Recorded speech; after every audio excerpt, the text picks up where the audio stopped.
BJP চৰকাৰৰ হৈ আমি প্ৰতিবাদ কৰিছো এবাৰ আমি বিজেপি চৰকাৰক কোনো এটা আমি ভোট দি তেওঁলোকক জয়যুক্ত নকৰো এক হৈ আমি ইয়াত প্ৰতিজ্ঞাবদ্ধ হৈছো আমি তেওঁলোকে যেনেকৈ আমাৰ পেটত লাঠ মাৰিলে আমি তেওঁলোকক এবাৰ আমি তেওঁলোকক গাদীৰ পৰা আমি নমাবলৈ আমি সক্ষম হৈছো বিজেপিক ভোট নিদিয়াৰ সিদ্ধান্ত গ্ৰহণ কৰিছে ৰাজ্যৰ হাজাৰ হাজাৰ ৰন্ধন কৰ্মীয়ে বিজেপিক ভোট নিদিয়াৰ সিদ্ধান্ত গ্ৰহণ কৰিছে হাজাৰ হাজাৰ মধ্যাহ্ন ভোজনৰ ৰান্ধনীসকলে তদুপৰি তেওঁলোকৰ ফালৰ পৰা কেতবোৰ অভিযোগ উত্থাপন কৰা হৈছে বিজেপি চৰকাৰৰ বিৰুদ্ধে তেওঁলোকৰ ফালৰ পৰা কোৱা হৈছে কিন্তু এই বিজেপি চৰকাৰখনে কংগ্ৰেছ চৰকাৰতকৈ আকৌ বিজেপি চৰকাৰখনে আমাৰ এই ৰন্ধন কৰ্মী দুখীয়া মহিলাসকলক আমাক পেটত লাঠ মাৰিলে ডাঙৰ খবৰ বিজেপি চৰকাৰে কেৱল ঠগিব জানে প্ৰতাৰণা কৰিব জানে বিজেপি চৰকাৰে কথা দি কথা ৰাখিব নাজানে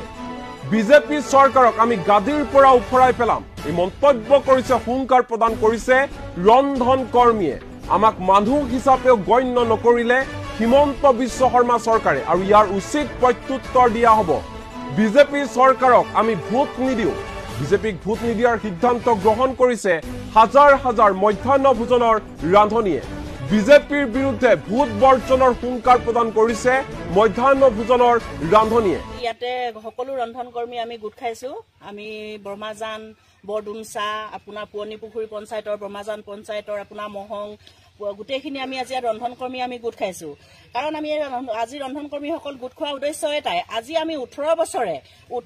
আমি বহুত কষ্ট কৰি আমি ৰন্ধন কৰ্মত জড়িত হৈ আছিলো কাৰণ আমি সকলো ল'ৰা ছোৱালী নিজৰ ল'ৰা ছোৱালী বুলি ভাবি আমি তেওঁলোকৰ লগত স্কুলত তেওঁলোকৰ ৰন্ধন কৰ্মৰ লগত জড়িত হৈ তেওঁলোকক খুৱাই বুৱাই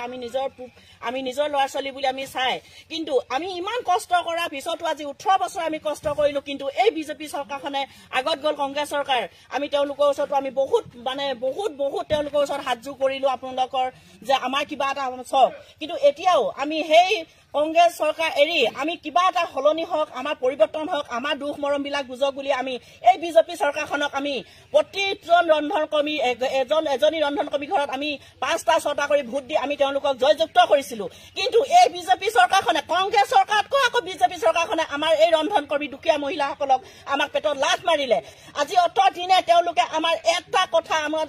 তেওঁলোকে আমাক বুজি নেপালে এই নপঢ়া নুশুনা অজলা আজি আমাৰ ইমান আমি দৰিদ্ৰ পৰিয়াল আমি এগৰাকী বিধৱা মহিলাক আমি কেনেকৈ আমি এই 1000 টকা তেওঁলোকে দিছে আমাক কয় 1500 টকা কিন্তু আমি যি অসম চৰকাৰে আমাক 500 টকা মাননি দিয়ে আজিও আমি 5000 6000 টকা আমি পাবলৈ বাকি আছে যি 1000 টকা দিয়ে হেতু আপোনাৰ 2 মাহ 3 মাহ থাকি যায় কিন্তু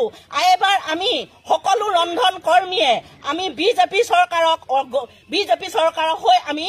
প্ৰতিবাদ কৰিছো এবাৰ আমি বিজেপি চৰকাৰক কোনো এটা আমি ভোট দি তেওঁলোকক জয়যুক্ত নকৰো আমাৰ সকলো ৰন্ধন কৰ্মী এক হৈ আমি ইয়াত প্ৰতিজ্ঞাবদ্ধ হৈছো আমি তেওঁলোকে যেনেকৈ আমাৰ পেটত লাঠ মাৰিলে আমি তেওঁলোকক এবাৰ আমি তেওঁলোকক গাদীৰ পৰা আমি নমাবলৈ আমি সক্ষম হৈছো আৰু তেওঁলোকে আজি এই মিডিয়া যোগেদি মই জনাইছো আৰু আমাৰ ইমান এটা দুখৰ কথা আমি এই মাঘেৰিটা হওক আমাৰ সকলো বিধায়কক আমি লগ কৰি আমি যিবিলাক আমি তিৰস্কাৰ পাইছো সেইখিনি আমাৰ বহুত দুখৰ কথা কিন্তু এজন বিধায়কক আমি নিজৰ বুলি ভাবি আমি তেওঁলোকক জয়যুক্ত কৰিছো কিন্তু যেতিয়া তেওঁলোকে ইয়াত বিজেপি চৰকাৰখনে আমাৰ এই ৰন্ধন কৰ্মী দুখীয়া মহিলাসকলক আমাক পেটত লাঠ মাৰিলে আজি অত দিনে তেওঁলোকে আমাৰ এটা কথা তেওঁলোকে আমাক বুজি নেপালে এই নপঢ়া নুশুনা অজলা আজি আমাৰ ইমান আমি দৰিদ্ৰ পৰিয়াল আমি এগৰাকী বিধৱা মহিলাক আমি কেনেকৈ আমি এই 1000 টকা তেওঁলোকে দিছে আমাক কয় 1500 টকা কিন্তু আমি যি অসম চৰকাৰে আমাক 500 টকা মাননি দিয়ে আজিও আমি 5000 6000 টকা আমি পাবলৈ বাকি আছে যি 1000 টকা দিয়ে হেতু আপোনাৰ 2 মাহ 3 মাহ থাকি যায় কিন্তু এবাৰ আমি সকলো ৰন্ধন কৰ্মীয়ে আমি বিজেপি চৰকাৰৰ হৈ আমি প্ৰতিবাদ কৰিছো এবাৰ আমি বিজেপি চৰকাৰক কোনো এটা আমি ভোট দি তেওঁলোকক জয়যুক্ত নকৰো আমাৰ সকলো ৰন্ধন কৰ্মী এক হৈ আমি ইয়াত প্ৰতিজ্ঞাবদ্ধ হৈছো আমি তেওঁলোকে যেনেকৈ আমাৰ পেটত লাঠ মাৰিলে আমি তেওঁলোকক এবাৰ আমি তেওঁলোকক গাদীৰ পৰা আমি নমাবলৈ আমি সক্ষম হৈছো আৰু তেওঁলোকে আজি এই মিডিয়া যোগেদি মই জনাইছো আৰু আমাৰ ইমান এটা দুখৰ কথা আমি এই মাঘেৰিটা হওক আমাৰ সকলো বিধায়কক আমি লগ কৰি আমি যিবিলাক আমি তিৰস্কাৰ পাইছো সেইখিনি আমাৰ বহুত দুখৰ কথা কিন্তু এজন বিধায়কক আমি আমি নিজৰ বুলি ভাবি আমি তেওঁলোকক জয়যুক্ত কৰিছো কিন্তু যেতিয়া তেওঁলোকে ইয়াত ভোট খুজিবলৈ আহে তেওঁলোকে একদম আমাক মানে এইটো কৰিম সেইটো কৰিম কৈ তেওঁলোকে আমাক প্ৰতিশ্ৰুতি দিছিল কিন্তু প্ৰতিশ্ৰুতিটো আমাৰ ৰক্ষা কৰিব নোৱাৰিলে কিন্তু আমাক তেওঁলোকে মানুহ হিচাপে গণ্য নকৰিলে আৰু তেওঁলোকৰ প্ৰতিফল সেই গণ্য নকৰা প্ৰতিফল আমি তেওঁলোকক দিবলৈ আমি সকলো ৰন্ধন কৰ্মী জাগৃত